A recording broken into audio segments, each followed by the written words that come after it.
உயர்நீதிமன்றத்தினுடைய மேற்பார்வையில் முதல் தகவல் அறிக்கை பதிவு செய்யப்பட்ட அடுத்த 2 தினங்களில் அமைக்கப்பட்ட ஒரு 3 பெண் IPS அதிகாரிகளை கொண்ட ஒரு குழு விசாரித்து நீதிமன்றம் தீர்ப்பை வழங்கிய பிறகும் கூட இந்த விஷயத்தில் எழுப்பப்படக்கூடிய சந்தேகங்கள், ஐயங்கள் அரசியல் ரீதியானதா அல்லது எதிர்க்கட்சிகள் முன்வைக்கக்கூடிய அந்த குற்றச்சாட்டை ஊர்ஜிதப்படுத்தும் வகையில் அவர்கள் சொல்லக்கூடிய கோணத்தில் இந்த விசாரணை நடக்கவில்லையா என்றே பேச இருக்கிறது இந்த அமர்வு. பாரபட்சம் இல்லாமல் 4 விருந்தினர்கள் பங்கேற்கிறார்கள். அரசியல் விமர்சகர்கள் திரு துரைபாண்டியன், மற்றொருவர் திரு நந்தகுமார், திராவிட முன்னேற்ற கழகத்தினுடைய செய்தி தொடர்பாளர் திரு கரூர் முரளி, மூத்த குற்றவியல் வழக்கறிஞர் திரு ராஜசேகர். நந்தகுமார் சார் வணக்கம். நந்தகுமார் சார், சார் இந்த நான் தொடக்கத்திலேயே நான் குறிப்பிடுவது போலதான், நீங்க ஓரளவு நல்ல டெக்னாலஜி தெரிஞ்சவர் சார். இதுல எல்லாமே மெட்டீரியல் எவிடன்ஸாக வழங்கப்பட்டிருக்குன்னு சொன்ன பிறகும் எழுப்பி வரக்கூடிய இந்த சந்தேகங்கள், ஐயங்கள் அப்படிங்கிறது அரசியல் ரீதியானதா அல்லது ஒருவேளை இந்த எவிடன்ஸ் எல்லாம் இவர்களிடம் இருக்கிறது அப்படின்னா இந்த ஆங்கிள் விசாரிங்க அப்படின்ட்டு இவர்கள் முன்கூட்டியே நீதிமன்றத்திற்கு சென்றிருக்க வேண்டுமா? இவங்க முன்னாடியே இப்ப உதாரணத்துக்கு ராஜசேகர் அவர்கள் பேசும்போது டிஃபென்ஸ் லாயர்ஸை பத்தி சொன்னாரு. இப்ப இந்த கேஸ்ல பாத்தீங்கன்னா இந்த நீதி கொடுக்கறதுக்கு முன்னாடி ஞானசேகரனை கன்விக்ட் பண்றாங்க. அந்த கன்விக்ட் பண்ண அன்னைக்கு இந்த 2 டிஃபென்ஸ் லாயரும் பிரஸ் ரிப்போர்ட் கொடுக்குறாங்க. அப்ப அந்த பிரஸ் ரிப்போர்ட் கொடுக்கும்போது அவங்க சொல்றது என்னன்னு, 2வது பர்சனை பத்தி ரிப்போர்ட்டர்ஸ் கேட்கிறாங்க.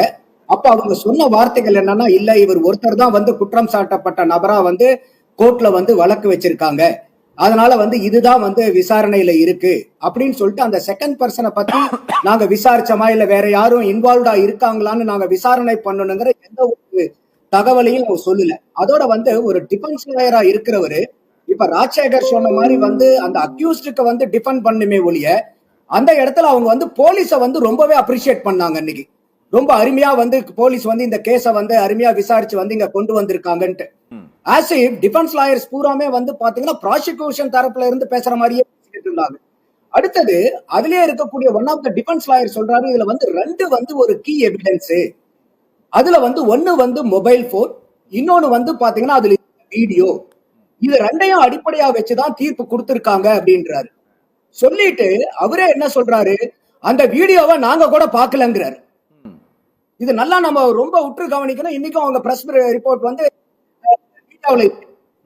நான் இந்த வீடியோ தான் முக்கியமான ஆதாரமா வச்சு தீர்ப்பு கொடுக்குறாங்கன்னு சொல்றாரு. ஆனா அந்த வீடியோவை நாங்களே பாக்கலங்கிறாரு. அப்போ எந்த அளவுக்கு இது முன்னுக்கு பின் முரணா இருக்கு. டிஃபென்ஸ் லாயர் சொல்றாங்களா? ஆமாங்க, டிஃபென்ஸ் லாயர்ஸ் பிரஸ் மீட் அந்த ஞானசேகரன் தான் கன்விக்ட்னு சொல்லி அனௌன்ஸ் பண்ணாங்க இல்லையா ஃபர்ஸ்ட் டேல, அந்த அன்னைக்கு அவங்க கொடுக்கக்கூடிய அந்த வீடியோ எல்லாம் காட்ட மாட்டாங்க சார். வீடியோ எல்லாம் காட்ட மாட்டாங்க, டிஃபென்ஸ் லாயர்னால காட்ட மாட்டாங்க. அது ஜட்ஜ் இல்ல, இதத்தான் நீங்க எவிடன்ஸா வச்சு நீங்க ஜட்ஜ்மென்ட் கொடுக்கறீங்கன்னு சொல்லும்போது எதனுடைய அடிப்படையில் இப்ப இது ஒரு சாட்சியம். சாட்சியத்தை நீங்க டிஃபென்ஸ்க்கு சொல்லாம எப்படி நீங்க தீர்ப்பு எழுத முடியும்? இல்ல சார், இந்த கேஸ்ல கொடுக்க மாட்டாங்க. அது எப்படின்னு கேக்குறேன். இப்ப நீங்க இப்ப இதனுடைய அடிப்படையில இவர் குற்றவாளி நீங்க நிர்ணயம் பண்றேன்றீங்க. அப்ப டிஃபென்ஸ் லாயருக்கு எந்த அடிப்படையில இது நீங்க நிர்ணயம் பண்றீங்கங்கிற அந்த சாட்சியத்தை காமிக்கணுமா வேண்டாமா? சார் இல்ல சார், வீடியோ எல்லாம் டெக்னிக்கலா அது மெட்டீரியல் எவிடன்ஸா கொடுத்துருவாங்க. சயின்டிபிக் ப்ரூஃபை சப்மிட் பண்ணிடுவாங்க, அவ்வளவுதான். அது ஜட்ஜஸ் மட்டும் தான் பாப்பாங்க. ஏன்னா இந்த மாதிரி செக்ஷுவல் அசால்ட் கேஸ்ல அதுதான் ப்ரொசீஜர்னு நான் நம்புறேன். நீங்க கேக்குற கேள்விக்கு பதில் இருக்கான்னு நான் ராஜசேகர் சார்ட்ட பேசிட்டு சொல்றேன். அது நீங்க அவர்கிட்ட கிளாரிபிகேஷன் கேளுங்க. ஏன்னா நமக்கு அந்த ஒரு டவுட் வருது. ஓகே. அடுத்தது இப்ப ராஜசேகர் சொன்னாரு IO is the supreme authority, commissioner கூட கிடையாதுன்னாரு. ஆனா இனிஷியலா பாத்தீங்கன்னா கமிஷனர் அவர்கள் இந்த கேஸ்ல இவர் அரெஸ்ட் பண்ணும் போதே என்ன சொல்றாங்கன்னா இவர் தான் ஒன்லி அக்யூஸ்டுங்கிறார். கமிஷனர் சொல்றாரு பிரஸ் மீட்ல. அப்ப கூட ஹைகோர்ட் அதை கண்டம் பண்ணது. கமிஷனர் அவர்கள் பிரஸ் மீட் கொடுக்கறதுக்கு கவர்மெண்ட் பர்மிஷன் வாங்கி இருக்காரா, எந்த அடிப்படையில அவர் பிரஸ் மீட் கொடுக்கறாரு? அப்பயே அவங்க என்ன சொல்றாங்கன்னாக்கா இந்த மாதிரி கமிஷனர் இந்த மாதிரி பேசும்போது அது இன்வெஸ்டிகேஷன் ஆபீசருக்கு ஒரு பிரஷரை மவுண்ட் பண்ணாதாங்கிற கேள்வியை அப்பயே வச்சிருந்தாங்க. அடுத்தது இன்னைக்கு இவர் சொல்லக்கூடியது வந்து இந்த கால் சிடிஆருங்கிறது வந்து அவரு டெக்னிக்கலான எவிடன்ஸா இருந்தா கூட அது என்ன ஆகுது, அவரே வந்து அந்த சிடிஆர்ல வந்து 8:52 23ஆம் தேதி 8:52 வரைக்கும் பிளைட் மோட்ல இருந்தது கரெக்ட். ஆனா 8:55 இவர் பிளைட் மோட எடுத்ததுக்கு அப்புறம் ஃபர்ஸ்ட் கால் ஞானசேகரனுடைய காலுக்கு யாருக்கு போகுதுன்னா ஒரு எஸ்ஹெச்ஓக்கு போகுது, ஸ்டேஷன் ஹவுசிங் ஆபீசருக்கு போகுது, அதாவது ஒரு போலீஸ் ஸ்டேஷனுடைய அதிகாரியா இருக்கக்கூடிய ஒரு இன்ஸ்பெக்டருக்கு போகுது. அதே இன்ஸ்பெக்டர் திருப்பி 9:01 6 நிமிஷத்துக்குள்ளார 2 பேர்த்துக்கிட்டையும் கால் பரிமாற்றம் நடக்கப்படுது. என்னைக்கு 23ஆம் தேதி. அப்ப யாருக்கு வந்து இவர் அந்த பிளைட் மோட்ல இருந்து எடுத்த உடனே இவர் எந்த போலீஸ்க்கு ரிப்போர்ட் பண்றாரு, அந்த போலீஸ் திருப்பி இவர்கிட்ட பேச வேண்டிய கட்டாயம் என்ன? Point number 1. செகண்ட் வந்து பாத்தீங்கன்னா 24ஆம் தேதியே வந்து ஞானசேகரனை வந்து அவங்க அரெஸ்ட் பண்ணி கூட்டிட்டு போய் விசாரிக்கிறாங்க. ஆனா அந்த அன்னைக்கே வந்து பாத்தீங்கன்னா அவரை ரிலீஸ் பண்றாங்க. ஆனா அந்த 24ஆம் தேதி காலையில 7:27 இருந்து சாயந்தரம் 4:01 வரைக்கும் 6 தடவை வந்து இவங்க சொல்லக்கூடிய அந்த கோட்டூர் சண்முகம், அந்த வட்ட செயலாளர், திமுகவுடைய வட்ட செயலாளர் இருக்கக்கூடிய கோட்டூர் சண்முகத்துக்கும் இந்த ஞானசேகரனுக்கு நடுவுல 6 தடவை வந்து தொலைபேசி அழைப்புகள் பேசப்பட்டிருக்கு. அதோட மட்டும் இல்லாம இவர் 8:30 மணிக்கு ரிலீஸ் ஆகிறதுக்கு முன்னாடி 8:30க்கும் 8:32க்கும் இந்த 2 டைம்ல இந்த கோட்டூர் சண்முகமும் மாசு அவர்களும் பேசிக்கொண்டார்கள் போன்லங்கிறது கோட்டூர் சண்முகத்தினுடைய சிடிஆர்ல வந்து அவங்க எடுக்கிறாங்க. அடுத்தது 8:34 இப்ப இன்னைக்கு அண்ணாமலை இன்னைக்கு கொடுத்த பிரஸ் மீட்ல அந்த சிடிஆர்னுடைய இதை வந்து தகவலை சொல்றாரு இதெல்லாம். அடுத்தது இந்த 8:34 24ஆம் தேதி நைட் 8:34க்கு அதாவது வந்து ஞானசேகரன் வந்து ஸ்டேஷன்ல இருந்து வெளியே வந்ததுக்கு அப்புறம் கோட்டூர் சண்முகத்தோட பேசுறாரு. அதுக்கப்புறம் 8:59க்கு இந்த கோட்டூர் சண்முகம் இன்னொரு காவல் அதிகாரி கிட்ட பேசுறாரு. அதே மாதிரி 9:07க்கு 8 நிமிஷத்துல 2 தடவை அந்த காவல் அதிகாரிக்கு கோட்டூர் சண்முகம் தொலைபேசியில பேசுறாரு. அப்ப 24ஆம் தேதி இத்தனை தொலைபேசி உரையாடல்கள் நடந்திருக்கு. இப்ப நார்மலாவே நம்ம வந்து இப்ப இவரு ராஜசேகர் மாதிரி நம்ம கோர்ட்ல போய் ப்ரொசீடிங்ஸ் எல்லாம் பார்த்தது இல்லைன்னாலும் நம்ம இன்னைக்கு நமக்கு நிறைய பாடங்கள் கத்துக் கொடுக்கறது வந்து சினிமா பார்த்துதான் நம்ம நிறைய கத்துப்போம். இப்ப சினிமாலயே கூட ஒரு போலீஸர் வந்து ஒரு குற்றம் சாட்டப்பட்ட நபர் இருக்கும்போது அவர் குற்றம் சாட்டப்பட்டவர் வந்து அதுக்கு முந்தின நாள் எங்க போனாரு, அந்த அன்னைக்கு இருந்தாரு, அடுத்தது யாருக்கிட்ட பேசுறாரு, குற்றம் நடக்கிறதுக்கு முன்னாடி யாருக்கிட்ட பேசினாரு, நடந்ததுக்கு அப்புறம் யார்கிட்ட எல்லாம் தொடர்புல இருந்தாருங்கிறத அதையெல்லாம் அவங்க வந்து கண்காணிப்பு வளையத்துக்குள்ளார கொண்டு வருவாங்க. ஏன்னா இவர் வந்து ஒரு பிரைம் அக்யூஸ்டா இருக்கும்போது அவரு கூட யார் யாரு கூட தொடர்புல இருந்தாரு, அவரு கூட யார் யாரெல்லாம் தொடர்புல இருந்தாங்க அப்படிங்கிற ஒரு கேள்வி எழக்கூடியது ஒரு அடிப்படையான சந்தேகம் இல்லையா? அப்ப இந்த 24ஆம் தேதி நீங்க இன்வெஸ்டிகேஷனுக்கு கூட்டிட்டு போறீங்க, அதுக்கப்புறம் நீங்க வெளியே விட வேண்டிய கட்டாயம் என்ன? அப்ப அந்த வெளியே விடும் போது இவர் மேல ஒன் ஆஃப் இந்த 11 செக்ஷன்ஸ்ல வந்து பாத்தீங்கன்னா கன்சீலிங் எவிடன்சஸ்ங்கிறது ஒரு செக்ஷனா போட்டிருக்கீங்க. அப்ப எந்த மாதிரி இவரை 24ஆம் தேதி வெளியே விட வேண்டிய கட்டாயம் என்ன? ஏன்னா இவர் நீங்க சந்தேகத்தின் பேர்ல நீங்க கூட்டிட்டு போறீங்க, விசாரிக்கிறீங்க, அரெஸ்ட் பண்றீங்க, ஏன் அவரை வெளியே விடுறீங்க? அப்ப அந்த ஒரு நாளைக்கு மட்டும் இத்தனை தொடர்பு நடக்குது. இது ஒண்ணு. அடுத்தது இந்த அண்ணா யூனிவர்சிட்டியிலேயே வந்து பாத்தீங்கன்னா நடராஜன்கிற ஒருத்தரை வந்து கொண்டு வராங்க பிக்சருக்குள்ளார.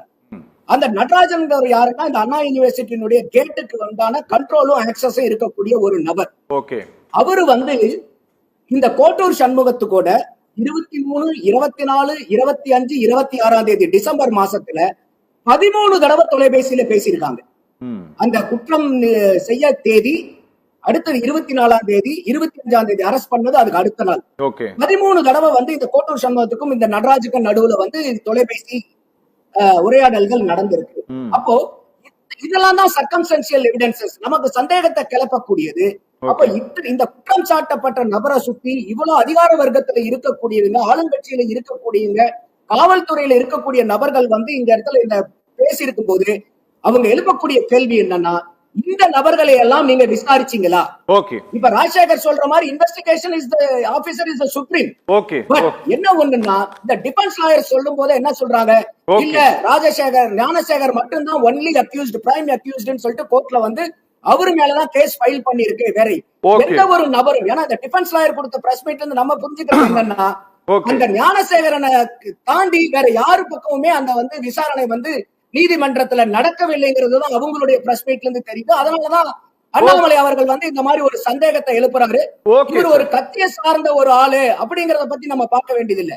அது சாதாரண XYZ இந்த சந்தேகத்தை எழுப்பி இருந்தா கூட ஒரு நியாயமான தீர்ப்பு எந்த ஒரு வழக்கையும், அதாவது தீர்ப்புகள் திருத்தப்படலாம்னே இருக்கு. எந்த ஒரு இன்வெஸ்டிகேஷன் இருந்தாலும் அவர் வந்து சந்தேகத்துக்கு அப்பாற்பட்டவர் இல்ல. இன்வெஸ்டிகேஷன்ல ஏதாவது வந்து கேப் இருக்குதாங்கிறதா இன்னைக்கு அண்ணாமலை எழுப்பி இருக்கக்கூடிய கேள்வியா நான் பாக்குறேன். Okay sir, okay. Nandakumar sir வணக்கம். நந்தகுமார் சார், திரு முரளி சொன்ன பதில்கள், விளக்கங்கள், எழுப்பப்பட்ட கேள்விகளுக்கு உரியதாக இருந்ததா சார்? இப்ப அவரு போது சொன்னாரு, புகார் அடுத்த நிமிஷமே நாங்க வந்து கேஸ் ஃபைல் பண்ணி பயங்கரமா ப்ரொசீடிங்ஸ் எல்லாம் ஸ்டார்ட் பண்ணணும்னு சொன்னாரு. ஆனா இதுல இன்னொரு கவனிக்க வேண்டியது என்னன்னா, 24ஆம் தேதி 2 போலீஸ் ஆபீசர் அண்ணா யூனிவர்சிட்டி போய் அந்த பொண்ணு கிட்ட பேசுறாங்க. ஒருத்தர் வந்து மத்தியில போனதாகவும் இன்னொருத்தர் வந்து யூனிஃபார்ம்லயே போயிருக்காங்க. அந்த யூனிஃபார்ம்ல போன ஆபீசர் வந்து அந்த பொண்ணுக்கு அட்வைஸ் பண்ணிருக்காங்க, ஏமா இந்த மாதிரி எஃப்ஐஆர் எல்லாம் நீங்க ஃபைல் பண்ணாதீங்க, உங்களுடைய ஃபியூச்சருக்கு வந்து அது பாதிக்கப்படும் சொல்லிட்டு ஒரு வழக்கு தொடுக்கணும், ஒரு குற்றம் நடந்திருக்கு, ஒரு பாலியல் வன்கொடுமை தன் மேல நடந்திருக்குங்கிறத ஒரு தைரியமா போய் அதை போலீஸ் ஸ்டேஷன்ல சொல்லும் போது அங்க இருந்து வந்து பாத்தீங்கன்னா அவங்களுக்கு வந்து உங்களுடைய ஃபியூச்சர் பாதிக்குமேன்னு சொல்லிட்டு ஒரு அக்கறையின் அடிப்படையில வந்து காவல்துறை அதிகாரிகள் போய் அண்ணா யூனிவர்சிட்டி கேம்பஸ்ல போய் பேசினதை வந்து நம்ம பார்க்க முடியுது. அப்ப அதுக்கு என்ன காரணம்? அடுத்தது அவரு சொன்னாரு, முரளி அதே சொல்றாரு, குற்றம் சாட்டப்பட்டவரும் பெண்ணு, போலீஸ் விசாரிச்சவங்களும் பெண்ணு, பப்ளிக் ப்ராசிக்யூட்டரும் பெண்ணு, ஜட்ஜும் பெண்ணு. அப்ப என்ன, ஒரு பெண்ணுடைய வழக்க வந்து ஆண் விசாரிச்சா தீர்ப்பு சரியா வராதா? இல்ல ஆணுடைய வழக்க வந்து பெண் விசாரிச்சா தீர்ப்பு சரியா வராதா? என்ன சொல்ல வராங்க இந்த இடத்துல? அப்ப பெண்ணுடைய வழக்க பெண்ணு விசாரிச்சா அதுல எந்த தவறுமே வந்துடாதா? அப்ப இதெல்லாம் வந்து ஒரு ஏற்புடைய வாதமா இல்ல. அடுத்தது வந்து இன்னைக்கு ராஜசேகர் பேசும்போது ப்ரொஃபஷனல் எத்திக்ஸ பத்தி பேசுறாரு. இப்ப அண்ணாமலை வந்து என்கிட்ட சிடிஆர் இருக்குன்னு சொல்லிட்டு இன்னைக்கு வீடியோலயா சொன்னாரு, இல்ல முன்னாடியே சொன்னாருங்களா? முன்னாடியே சொல்றாரு, சிடிஆர் நான் பப்ளிஷ் பண்ணுவேன்னு சொன்னாரா இல்லையா? அப்ப சொல்லி இருக்கும் போது இது இன்வெஸ்டிகேஷன் ஆபீசருக்கு இந்த எஸ்ஐடிக்கு தெரியாதா? அப்ப எஸ்ஐடியே வந்து அண்ணாமலையை வந்து வர வச்சிருக்கலாமே, அண்ணாமலையே போய் கொடுக்கணுங்கிற கட்டாயம் என்ன இருக்கு? அப்ப இந்த மாதிரி மீடியால உங்களுக்கும் எனக்கும் தெரிஞ்ச விஷயம் எஸ்ஐடிக்கு தெரிஞ்சிருக்காதா? அப்ப அண்ணாமலையவே கூட்டம் அவங்க விசாரிச்சிருக்கலாமா? என்னங்க நீங்க சிடிஆர் வச்சிருக்கீங்க? அதாவது இப்ப என்னன்னா, இப்ப சிடிஆர் எடுக்கிறது வந்து ஒரு இல்லீகல்னா, இப்ப நமக்கு பிரச்சனை எங்கன்னா, இந்த இந்த குற்றவாளிகள் எல்லாம் சரிபர கரெக்டா விசாரிக்கப்பட்டிருக்கிறார்களா, இல்ல சிடிஆர் எடுத்தது தப்பா? இது ரெண்டுல எது பெரிய குற்றம்ங்கிறதா நம்ம பார்க்கணும். இப்ப சிடிஆர் வந்து அவர் எடுத்தது குற்றமா, அண்ணாமலை மேல அவர்கள் மேல நீங்க தனியா வழக்கு போட்டு விசாரிங்க, அதுக்கு உண்டான தண்டனை என்னவோ அதை கொடுங்க. ஆனா இது வந்து சிடிஆர் வந்து அவர் சட்டத்துக்கு புறம்பா எடுத்துட்டாருங்கிறதுனாலவே அவர் எழுப்பக்கூடிய சந்தேகங்களை வந்து எப்படி நம்ம வந்து சிடிஆர் வந்து அன்அபிஷியலா எடுத்துட்டாருங்கிறதுக்காக அந்த குற்றத்தை கடந்து போயிட முடியாது இல்ல, சந்தேகத்தை கடந்து போயிட முடியாது இல்ல. யாருமே சந்தேகத்துக்கு அப்பாற்பட்டவர்கள் இல்ல இல்லையா? அப்புறம் இந்த எஃப்ஐஆர் லீக்க பத்தி பேசணும் இல்லையா? அப்ப எஃப்ஐஆர் லீக் ஆனது வந்து ஒரு டெக்னிக்கல் ஸ்லாக இருந்திருக்கலாம்ங்கிறதெல்லாம் பேசப்பட்டிருந்தாலும் அதிகமா பேசப்பட்டது என்னன்னா அந்த குவாலிட்டி ஆஃப் எஃப்ஐஆர் ரிட்டன். அப்ப எந்த அளவுக்கு அபத்தமா அந்த எஃப்ஐஆர் எழுதப்பட்டிருக்குங்கிறதுதான் வந்து ஜட்ஜ் வந்து கடுமையா சாடுனாங்க. அந்த மாதிரி எஃப்ஐஆர் அவ்வளவு அசிங்கமா விக்டிம வந்து நீங்க ஷேம் பண்ற மாதிரி இருந்து அவங்கள வந்து ரொம்ப கார்னர் பண்ற மாதிரி இருந்தனால 25 லட்சம் ரூபாய் தண்டனை விதிக்கிறாங்க. அப்ப 25 லட்சம் ரூபாய். அப்ப இதெல்லாம் வந்து எந்த இடத்துல வந்து நம்ம எடுத்துக்கிறது? அடுத்தது நம்பர் ஆஃப் எவிடன்சஸ் பத்தி பேசுறாங்க கிராஸ் எக்ஸாமினேஷன் பண்றதுல. More then the quality of evidences, quality of evidence is very important. அப்ப இந்த சிடிஆர்ல இருக்கும்போது குற்றம் நடந்த அன்னைக்கு பேசின தொலைபேசி, அடுத்த நாள் பேசப்பட்ட தொலைபேசி அழைப்புகள், அதுக்கு அடுத்த நாள் பேசப்பட்ட தொலைபேசி அழைப்புகள், அப்புறம் குற்றம் சாட்டப்பட்டவர் அவரு கூட பேசினது, அவர் யார் யாரெல்லாம் பேசினாரோ அவங்க அடுத்தது யார் கூட பேசினாங்க, இதையெல்லாம் சந்தேகத்து வலயத்துக்கு உட்பட்டு கொண்டு வர வேண்டியது இன்வெஸ்டிகேஷன் டீமுடைய ரெஸ்பான்சிபிலிட்டி தானே.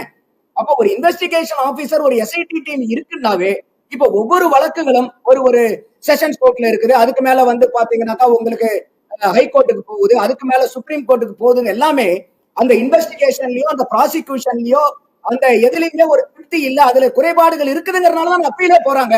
அப்போ உடனே இன்னைக்கு ஒரு ஜட்ஜ்மெண்ட் வந்துட்டனால இந்த இன்வெஸ்டிகேஷனை வந்து யாருமே கேள்வி கேட்க கூடாது, யாருமே வந்து அதை குறை சொல்லக்கூடாதுங்கிறது எப்படி அதை எடுத்துக்கிறதுன்னு எனக்கு சார் இல்ல. ஜுடிஷியல் ப்ரொசீஜர்ல என்னன்னா சார், தண்டனை வழங்கக்கூடிய அதிகாரம் கீழமை நீதிமன்றங்களுக்கு தான் இருக்குது, விசாரணை நீதிமன்றங்களுக்கு தான் இருக்குது. உயர் நீதிமன்றத்திற்கு தண்டனையை வந்து உறுதிப்படுத்தவோ அல்லது ரத்து பண்ணவோ தான் அதிகாரம். உச்ச நீதிமன்றத்துக்கும் அதுதான். நீங்க ப்ராசிக்யூஷன் கோர்ட்ல வந்து விசாரணை நீதிமன்றத்துல தான் நீங்க எதுவா இருந்தாலும் கொடுக்கணும். நீங்க இப்போ அமைச்சர்கள் தொடர்பான சொத்து குவிப்பு விவகாரத்தை கூட மீண்டும் கீழமை நீதிமன்றத்துக்கு தான் ஹைகோர்ட் அனுப்புது. ஹைகோர்ட்டே ஒன்னு தண்டனை உறுதிப்படுத்துறதெல்லாம் கிடையாது. அதனால எங்க கொடுக்கணுமோ அங்கதானே கொடுத்திருக்கணும். இல்ல கரெக்ட் அரவிந்த். இப்ப உதாரணத்துக்கு ஜெயலலிதா, முன்னாள் முதல்வர் மறைந்த ஜெயலலிதா அவர்களுடைய வழக்கை எடுத்துக்கங்க சார். அதுல உறுதிதான் படுத்துறாங்க சார். இல்ல அதுல உறுதிதான் படுத்துறாங்க. அதத்தான் சொல்ல வரேன். அப்போ இப்ப கீழ வந்து குந்தா வந்து குற்றவாளிங்கிறாரு, சுப்ரீம் கோர்ட்டும் குற்றவாளிங்குது, நடுவுல வந்து ஹைகோர்ட் வந்து ஸ்பெஷல் கோர்ட் சார். நீங்க அதுக்கும் இந்த நான் சொல்றது இல்ல, அதாவது சுப்ரீம் கோர்ட்ல கொடுத்த இருக்கக்கூடிய ஜட்ஜ்மெண்டே மாறுதா இல்லையா சார்? இங்க பாருங்க, நீங்க அதாவது சார் தண்டனைகள் வந்து கொடுத்தது சரியா தப்பான்னு வேணா விசாரிப்பாங்க அவங்க. நீங்க தண்டனை கொடுக்கிற அதிகாரம் லோயர் கோர்ட்டுக்கு தானே இருக்குது. இல்ல நீங்க ஒரு லோயர் கொடுத்த ஒரு தண்டனை கொடுக்கறீங்கன்னா அந்த தண்டனை வந்து சரியா நியாயமா கிடைக்கலன்னு தானே அப்பீலே போறோம். அப்பீலே எதுக்காக போறோம்? ஒண்ணு எனக்கு கிடைச்ச தண்டனை சரியில்லை, இல்ல எனக்கு தகுந்த தண்டனை எதிராளிக்கு கொடுக்கலங்கிறதுனால தான் அப்பீலே போறோம். சரி, இப்ப இதுல அப்பீல் யார் போகணும்னு சொல்றீங்க? இல்ல நாம சொல்றது யாருமே இப்போ இந்த வழக்குல அப்பீல் வந்து யார் போகணும்? தண்டனை 30 வருட சிறை தண்டனை வாங்கி கொடுத்துட்டாங்க. இதுல சில சொல்லுங்களேன், யார் போகணும்? எல்லாம் பாராட்டப்பட வேண்டியது. இவ்வளவு துரிதமா இப்ப எனக்கு சில பேர் சொல்லுவாங்க, ஏன் இவ்வளவு சீக்கிரமா முடிச்சீங்கன்னு. இப்ப 2 வருஷம் இழுத்தடிச்சு பண்ணா அது நியாயமான தீர்ப்பு வரும், 5 மாசத்துல முடிச்சா நியாயமான தீர்ப்பு வராதுங்கிறதெல்லாம் எனக்கு நம்பிக்கை இல்லை. நீங்க எல்லா வழக்கையுமே துரிதமா நடத்தி முடிவு காணணுங்கிறதா என்னுடைய எண்ணமும் கூட.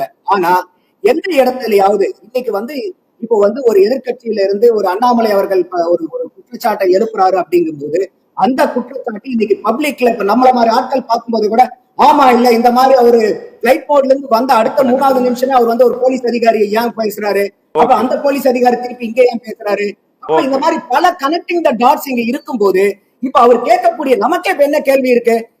இந்த கோட்டூர் சண்முகமோ குற்றம் சாட்டப்பட்ட, அதாவது யார் யாரெல்லாம் இவர் கூட பேசின போலீஸ் அதிகாரிகளோ இல்ல வந்து அவர் குற்றம் சாட்டப்பட்ட ஒரு அமைச்சரோ அவங்க எல்லாமே வந்து இன்வெஸ்டிகேஷன் எஸ்ஐடி டீம் வந்து இல்ல இவங்களெல்லாம் நாங்க விசாரிச்சிருக்கோம் ஏற்கனவே அப்படின்னா எல்லாத்துக்கும் அந்த சந்தேகம் தீரப்போகுது. இல்ல சார், ஆனா இங்க யாரையுமே விசாரிக்க கூடாதுங்கிறது நம்மளால ஏத்துக்க முடியும் சார். இல்ல நீங்க ஒரு அடிப்படையை புரிஞ்சுக்கணும் சார். ஒரு புலனாய்வில் வந்து ஒரு புலனாய்வு நடந்துட்டு இருக்கும் போது யாரையெல்லாம் விசாரிச்சேன்னு சொல்லி ஒரு அரசியல் கட்சி தலைவர் கேட்கிறாருங்கிறதுக்காக சொல்ல முடியாது.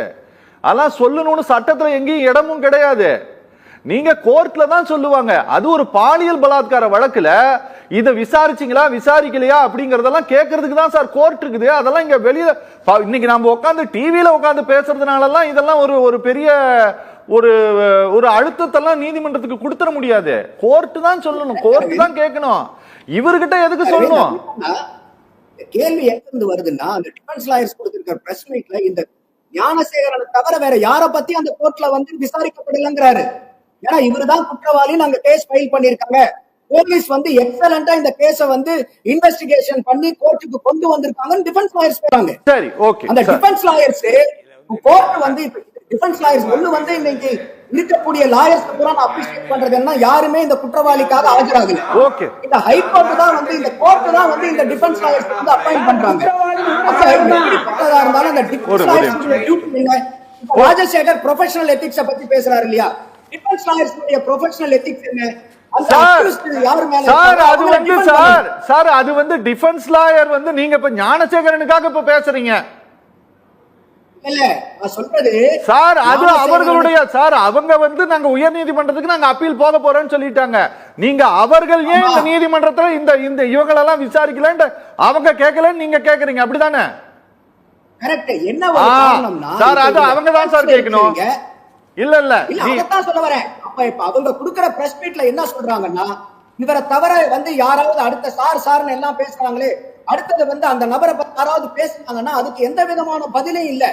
இவர் மேலதான் கோர்ட் இருக்கு, இவர் மேலதான் சார்ஜ் ஷீட் பண்ணிருக்காங்க, இப்படிதான் வந்து கோர்ட்ல வந்து குற்றவாளின்னு இந்த வழக்கு நடந்துட்டு இருக்குன்னு சொல்லிட்டு இவரை ஞானசேகரனை தாண்டி எதையுமே எந்த ஒரு தனிநபரையும் விசாரிச்ச மாதிரி டிஃபென்ஸ் லாயர்ஸே எதையுமே சொல்லலங்க. Okay okay okay. அப்ப இதெல்லாம் வந்து ஒரு நியாயமான சந்தேகம் தானே. Okay okay. நடந்திருக்குன்னு நம்ம சொல்லுங்க. சரி, சந்தேகம் இருக்கும்போது 25 பாயிண்ட்ஸ் நிவர்த்தி பண்ண வேண்டியது ஜுடிஷியரினுடைய கடமை தானே. Okay sir, okay sir. ரொம்ப நன்றி. நேயர்கள் மற்றும் நிர்வாகம் சார்பாக தமிழ்நாடு காவல்துறை இதை செய்யும் அப்படின்ட்டு நாங்க நம்புறோம். மிக்க நன்றி.